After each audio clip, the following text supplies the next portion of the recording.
Hi, welcome back. I'm Dr. Patti, and if you're new to the channel, welcome. I hope all of you are staying safe and healthy and staying home and hopefully finding little pockets of maybe even a little bit of fun, a little bit of joy or peace.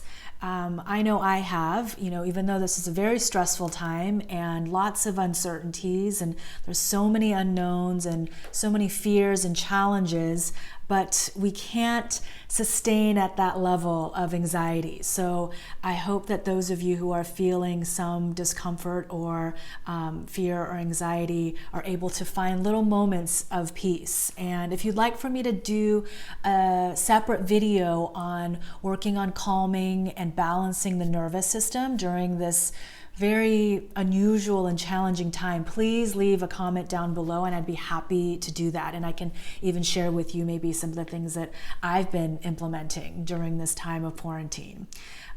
So leave a comment below. For today's video, I really wanted to talk about the concept of the fever. Now, with the coronavirus going around, and even pre-pandemic, with just a normal regular flu, this concept of the fever is a really interesting way to look at maybe how naturopathic medicine differs from conventional medicine. And a lot of times new patients will come to see me, and what they're looking for is a natural alternative to the pharmaceuticals they're taking, or maybe they're not taking any pharmaceuticals and they just want a natural way to heal their symptoms. And number two, they just want it to be a natural way to do it fast. And that's not actually how the bigger philosophy of naturopathic medicine works. And I do think that obviously going the natural route is important, and I wouldn't be doing what I do if I didn't believe in this medicine. But I also feel very, very passionate about patients, as well as all of you, understanding how your body works. So, a lot of my patients who I've been working with for a really long time, we're to the point where they really understand their bodies and they don't need to call me for every little thing because they know, oh, this is what's going on. I don't need to worry. One example is food poisoning. If you get food poisoning and you're vomiting all night and you feel like crap, somebody who doesn't understand what's actually happening, that your body is expelling toxins from the food that you ate, that, oh, this is actually a good thing. My body's getting rid of these toxins. Even though I feel terrible, something good is happening.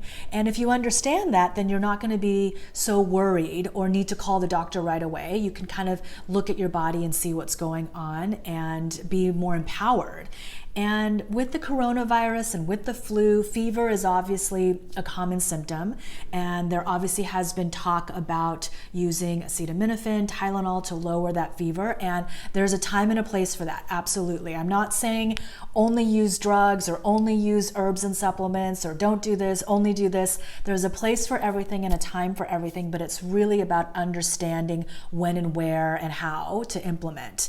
And this is where working with a naturopathic doctor or your primary care doctor really does come into play. And before I get into anything, I really do want to emphasize that it is important that you have dialogue even before you're sick. Have a good relationship with your primary care doctor, with your naturopathic doctor. This is how you're going to learn, in addition to whatever Dr. Angela and I put out there. So going back to the concept of this fever, a lot of patients come, they want it to be natural, they want it to be fast. And I want to explain, and in today's video, that that's not exactly just what naturopathic medicine is. In this medicine, we look at the body a little bit differently than in conventional medicine. We have all the same anatomy, physiology, immunology, biochemistry. We understand all those same foundations. However, there's a different way of looking at how the body heals and how the body develops illness. And we do have a tendency in the current medical model just to look at right now. It's a little bit, without getting too controversial. It's a little bit of what's even happening with the coronavirus. We are looking at what's going on right now. How can we, and flattening the curve is, definitely top priority, but we're not even thinking about all the chemicals that we're using to sanitize. Everyone has gotten so crazed about sanitizing, and we need to think about, okay, what are the long-term repercussions of this? And so in naturopathic medicine, we want to look at the bigger picture. So let's take fever, for instance. When you get a fever, it is the body's attempt to actually heal whatever is going on, namely an infection. It can be bacterial, it can be viral. And the reality is a fever does not feel good. It can often feel like you're really, really sick and that something is terribly wrong. We have been conditioned in our current medical model and in our current society, I'll say, to sort of be concerned or be worried or be afraid of discomfort. And sometimes when there's a healing process, whether that be even emotional in your life, sometimes we need to go through some discomfort, and it doesn't mean that something is terribly wrong. And a fever is exactly that. So do we want a fever for weeks on end with a deeper, scarier, bigger bacterial infection going on? Absolutely not. That's not what I'm saying. But let me remind you that a fever is raising your body's temperature in order to actually incinerate that virus or that bacteria. So the body recognizes that there's something going on, and it has tools to actually heal itself. And so number one, the easiest thing to remember is that, the temperature is going up in order to actually kill this bacteria or virus. And even with the coronavirus going on right now, yes, bleach and sanitizing and chemicals and all these things can kill the virus and neutralize the lipid layer of the virus, but also heat. So even putting a cardboard box out in the heat for a little while in the sunlight, that can deactivate the virus. But also internally in the body, if we have a bacterial infection or a viral infection, then raising our body temperature can definitely neutralize and kill that virus.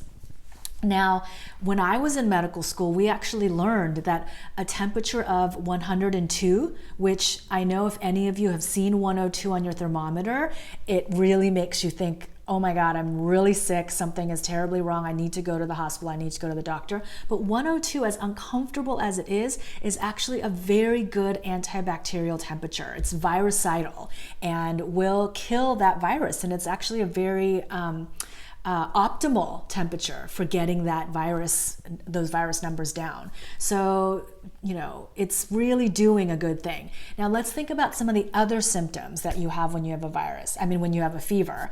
So not only is your temperature going up, but everything is getting sped up. So I don't know if, any of you out there, I've definitely experienced a fever where from not eating and also everything being sped up, that my metabolism has gone up. I've actually even shed weight when I'm sick because everything is being sped up. So when you have a fever, not only is your temperature up, it is increasing your blood circulation. And what happens when your blood circulation goes up? Everything is getting sped up. So more blood is being shown to your lymphatic system and to your liver and every detox pathway. So it's kind of like all those things are sieves, and more blood is going through that sieve in order to be filtered. And we want that. So we want those detox pathways to see as much of our blood as possible. So that's also a really good thing, even though it feels terrible and even though it feels like something is really, truly wrong. Another thing that you might feel during a fever is achiness, especially, in your muscles up here. Some of that is just from laying down and sleeping a lot, because often when we have a fever, we're not doing very much because we're in discomfort and in pain. But some of the achiness is actually muscles breaking down, your body using those proteins to possibly make some immunoglobulins, to actually produce these antibodies and produce molecules that your body needs to actually fight against whatever bacteria or virus is going on. So that's what some of that achiness is also. It's actually using your muscles as a little bit of a reserve for protein. So these are a few ways in which your body is actually doing amazing things to heal itself of a bacterial infection or a viral infection. Now, the body does have sort of a temperature regulation in the brain, and it has sort of a set thermostat, if you will, so that it doesn't go too high for too long. But a lot of times, if the bacterial infection or viral infection is more severe, the symptoms will go on for longer. And I think although everybody with coronavirus seems to have different symptoms, not everyone, but there seems to be a spectrum of symptoms. Some people have been having fevers for up to 8 days. Some people just have a low-grade fever. I think that if the infection is more severe, just like if someone has a really nasty bacterial infection that the body is just not able to heal just from a fever, you're going to see that fever go higher and go for longer. And I just want you to understand that that's happening because the body is attempting to actually rebalance and recalibrate. The fever itself is not the issue.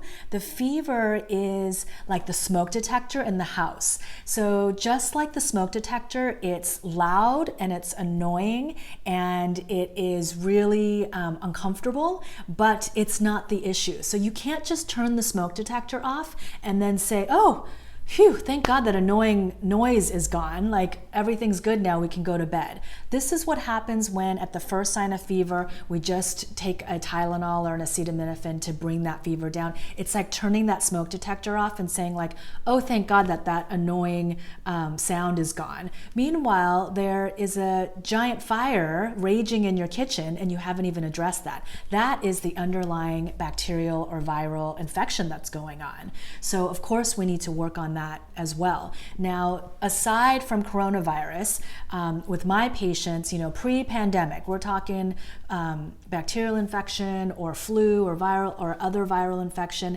If those things are causing a fever, we want that fever to actually do its job, and we want it to monitor the fever, and we want to actually support the immune system. So this is when we may actually do other things that are either antibacterial or antiviral or immune supportive, herbs, supplements, what have you, but letting that fever still run its course and do what it needs to do. Now, of course, whether it's now with the coronavirus or any other flu that you may be experiencing, if your fever is going over 102 and for more than 5 days, some might say even more than 3 or 4 days, this is when you may want to dialogue with your doctor, with your primary care doctor, with your functional medicine doctor, with your naturopathic doctor, and they can guide you in terms of when it might be the right time to come in to see them, when it might be the time to go to urgent care. I am not saying by any means, I can't reiterate this enough, this video is not saying, oh, a fever is great, just let it go on for weeks on end and don't talk to your doctor. No, that is not what I'm saying at all. I want to explain what's actually happening in your body when you're laying in bed, either sweating or shivering and feeling uncomfortable, and understanding, oh, there's actually something really healing going on internally that feels terrible, but my body is actually doing its job. And this is how we empower ourselves in terms of our health and the knowledge of real physiology, instead of just, this is uncomfortable, I want it to go away, and I just want to feel better. That is suppressing symptoms, and it's actually sometimes suppressing things to the point of making things even worse, that they will come out later in life or even later in a few weeks with something even bigger. So it's really important that we let the body do what it needs to do in terms of true healing. Now, if you do have a fever that is high and you are uncomfortable or it's going on for a few days, before jumping to acetaminophen, and in the process of allowing your body to use the fever to heal itself, a few things that you can do to kind of bring the discomfort level down is a tepid bath, so not cold. Even if you are feeling really hot from a high fever, really resist doing a lot of cold on your body, and running a tepid bath and sitting in the bath for a little bit. Without even getting into the bath, another thing that you can do is sort of a washcloth or sponge bath just over your head, your forehead, your neck, your chest, and kind of wringing that towel out and bringing back a tepid towel and rinsing off. The other thing that you can do is actually doing sort of a washcloth or kind of a, what do you call it, a sponge bath, if you will, on your limbs, and doing one limb at a time. So tepid bath or tepid washcloth or tepid sponge bath. So you would do your arms one at a time, your legs, but you could also just start with your forehead, face, neck, chest, and try to bring that temperature down a little bit. Sometimes if you're really, really uncomfortable, even a half a degree will be helpful. The other thing that you can do if you have the energy to actually get up is to get in the shower and do a little bit of alternating hot and cool. We don't want to necessarily do ice, ice, cold, but because you're alternating with the hot as opposed to just a cold shower, this can be helpful to try to get that blood pumping a little bit and bringing that temperature down a little bit, maybe 1 degree, half a degree, 2 degrees, even just to bring that discomfort down. And in addition to actually having a fever, all those things that I mentioned that are really good aspects of a fever, we can actually mimic before we even have one in order to strengthen our immune system and gain the benefits of what a fever does without actually the discomfort of laying in bed with a 102 fever. So the first thing that you can do is what I just mentioned, but a little bit more of a contrast. So alternating hot and cold hydrotherapy. I've mentioned this in a previous video. I'll try to link it down below or in the cards if I can find it. But basically doing 3 minutes of hot, 30 seconds of cold, and doing that 3 times. This also mimics that pumping action of what a fever does. And even before you are having a fever, if you're feeling run down, if you're having headaches, if you're feeling like a little bit virally or achy or just really, really low immune system, this is something that you can do daily, actually. There was a time that I would do this just every time I showered. Just as a way to strengthen my immune system. The other thing that you can do, and I know it's weird and I've done a whole video on it that I will definitely link below, is my all-time favorite warming socks hydrotherapy. And this involves making sure your feet are warm, running them under a bath, running them under hot water, and then damp or wet, wrung out well cotton socks, dry wool socks. I know it sounds completely weird. It's a real OG naturopathic treatment that is so near and dear to my heart, something that has saved me from colds, flus, headaches, fevers a million times over. This is something that you can do once you already have a fever, or you can do when you are healthy and just wanting to strengthen your immune system and your lymphatic system, or you can do when you're feeling run down. And like I said, it will mimic a fever and help strengthen your immune system and kind of get things moving up and out. So it has a lot of different functions. It's weird. I'm the first to admit, I totally get it. But once you do it, it's not actually as weird and as uncomfortable as you think it is. You're like, oh, this actually works. So it's definitely one that you can try. And I love it because you can use it when you're sick or when you're healthy. And this is one that I haven't mentioned before, but also you can do when you already have a fever to help reduce the fever, or you can do it before. And it's basically a t-shirt sweater version of that warming socks. I prefer the warming socks, but you can take a cotton t-shirt, run it under cold water, wring it out really well, put on the cotton t-shirt, and then a 100% wool sweater over that. I actually just shrunk a wool sweater in the wash because I didn't know it was wool, and I thought I could save a little bit of time and not go to the dry cleaners. And little did I know when it came out, it was like a little felted baby sweater. Maybe I'll put it on Olive. So I was really disappointed, but I've got other wool sweaters. So it has to be 100% wool in order to do this other version of hydrotherapy. Other things that you can do, again, to mimic a fever is infrared sauna. That's something that I also absolutely love. And you can do the kind that you sit in or the sleeping bag type. There's many, many different kinds of convenient infrared sauna opportunities. And also a little bit of exercise, getting your core body temperature up and getting movement and getting circulation. This is not, the exact same as a fever, but also will raise your core body temperature and help move more blood and show your body's filtration system more blood. So that's another way. And I just, it's getting a little bit long-winded here, so I'm going to wrap up soon. But just to really, really reiterate that our bodies are constantly working to establish balance, and a fever is no different. And just because something feels uncomfortable doesn't necessarily mean that something is wrong. Oftentimes, things are in a little bit of disarray as our bodies are healing, maybe as our lives are healing. And, it would be remiss to say that it's kind of what we're going through right now.